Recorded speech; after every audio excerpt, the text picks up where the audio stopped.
சிறைக்கு செல்லும் செம்மன் தன்னுடைய பேராசிரியை என்று சொல்லப்படும் மதிப்பும் மரியாதையும் மிக்க பொறுப்பான பதவியை மிகச்சிறப்பாக சீரிய முறையில் பணியாற்றி மாணவிகளை நல்வழிப்படுத்தியதன் காரணமாக மிக உயர்ந்த பதவியான குற்றவாளி என்ற பதவி உயர்வினை பெற்று எட்ட முடியாத சிகரத்தை தொட்டு சிறைக்கு செல்கின்றார் நிர்மலாதேவி.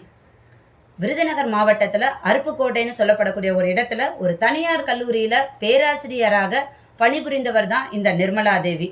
அவங்க மாணவிகளை தவறான பாதையில் அழைத்து சென்றதன் காரணமாக 2018 ஏப்ரல் மாதம் 16ஆம் தேதி கைது செய்யப்பட்டது எல்லாருக்கும் தெரிஞ்ச விஷயம். அந்த வழக்கோட தீர்ப்பு 2024 ஏப்ரல் மாதம் 26ஆம் தேதி வழங்கப்படுவதாக இருந்த நிலையில் நிர்மலாதேவி நீதிமன்றத்தில் ஆஜராகலை.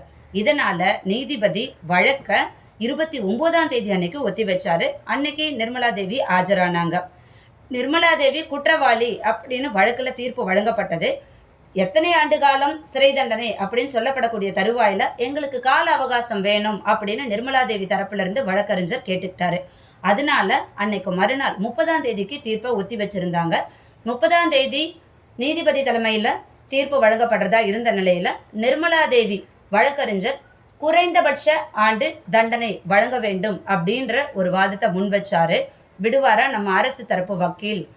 அதிகபட்சமா எத்தனை ஆண்டு காலம் அவங்களுக்கு சிறை தண்டனை விதிக்கணுமோ அத்தனை ஆண்டு காலம் சிறை தண்டனை அவங்களுக்கு விதிக்கணும் அப்படின்ற வாதத்தை அவரு முன் வச்சாரு. இருதரப்பு வாதத்தையும் கேட்ட நீதிபதி ஃபைனலா நிர்மலாதேவிக்கு 10 ஆண்டு கால சிறை தண்டனை அப்படின்னு ஒரு தீர்ப்பை கொடுத்தாங்க. அது மட்டும் இல்லாமல் 2.42 லட்சம் அபராத தொகையும் கட்டணும் அப்படின்ற தீர்ப்பை நீதிபதி அவர்கள் அளித்தார். அதாவதுங்க, மாதா பிதா குரு தெய்வம் அப்படின்னு சொல்லுவாங்க. நம்ம நம்பிக்கை அப்படின்னா யார் மேலே அதிகமாக வைக்கிறோம் அப்படின்னா கடவுள் மேலே தான் வைக்கிறோம். எதாக இருந்தாலும் நம்ம கடவுளை நம்புகிறோம். ஆனால் அந்த கடவுளையே கடைசியில் தாங்க வச்சுருக்காங்க. கடவுளுக்கு முன்னாடி குருவை தான் வச்சுருக்காங்க.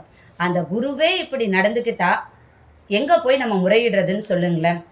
இந்த காரணத்தை எல்லாம் கருத்தில் வச்சு தான் நீதிபதி அவர்கள் ஒரு குரு எப்படி இருக்கணும் அப்படின்றத நல்லா புரிஞ்சுட்டு எல்லா தரப்பு வாதத்தையும் அவங்க தெளிவாக கேட்டு தான் ஃபைனலாக நீதிபதி அவர்கள் 10 ஆண்டு கால சிறை தண்டனை விதித்ததோடு 2.42 லட்சம் அபராதம்னு தீர்ப்பளிச்சாங்க நீதிபதி அவர்கள்.